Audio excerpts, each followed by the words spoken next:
Justice D.Y.. Chandrachud अब retired हो गए हैं और देश के नए मुख्य न्यायाधीश की जगह जस्टिस संजीव खन्ना ने संभाल ली है।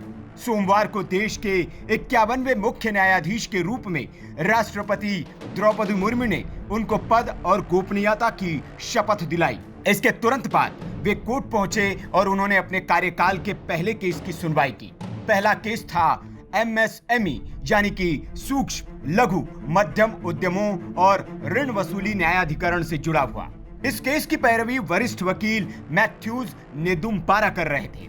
उन्होंने चीफ जस्टिस के सामने यह तर्क दिया कि सुप्रीम कोर्ट आम वकीलों के लिए भी होना चाहिए, न कि यहां सिर्फ अंबानी और अडानी के मामलों का फैसला विशेष तरीके से होगा। उनकी बातें सुनकर चीफ जस्टिस बोले, आपका मामला तो जस्टिस बेला त्रिवेदी के फैसले से जुड़ा हुआ है। तभी नेदुम्पारा ने सीजेआई को बीच में टोकते हुए कहा, लेकिन गरीब एमएसएमई को इस तरह से अलग किया जा सकता है।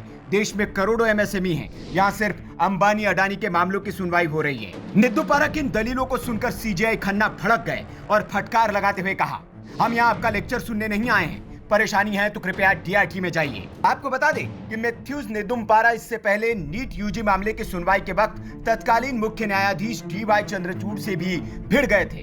तब मामला इतना बढ़ गया था कि चंद्रचूड़ ने उन्हें अदालत से हटाने के लिए मार्शल को बुलाने तक का आदेश दे दिया था। मैथ्यूज जे नेदुम्पारा एक सीनियर वकील हैं और साल 1984 में उन्होंने केरल बार काउंसिल में अपना नामांकन कराया था। उन्हें कानून की लगभग सभी ब्रांच, सिविल, आपराधिक, संवैधानिक, बैंकिंग, वित्त और कंपनी कानून जैसे व्यापक अनुभव है। उन्होंने साल 2010 में न्यायिक पारदर्शिता और सुधार के लिए राष्ट्रीय वकीलों के अभियान की स्थापना की थी। ये फर्म मुख्य रूप से मुंबई से संचालित होती है और सभी प्रमुख महानगरीय शहरों में काम करती है।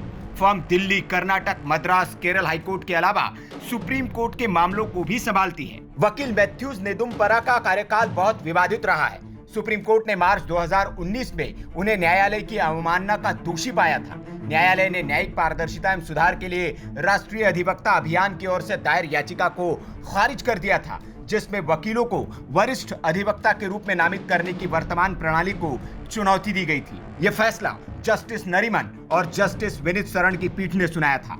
फैसले में कहा गया था कि नेदुम्पारा ने कोर्ट को धमकाने की कोशिश की है और पीठ के एक जज जस्टिस नरीमन को शर्मिंदा करने का प्रयास किया है, इसलिए उन्हें अवमानना का दोषी पाया जाता है। इसके बावजूद वकील मैथ्यूज नेदुम्पारा सुधरे नहीं और अभी तक उनकी जजों से भिड़ने की फितरत जारी है। इस मामले पर आपकी क्या राय है? कमेंट करके आप जरूर बताएं। Bureau report, VK news.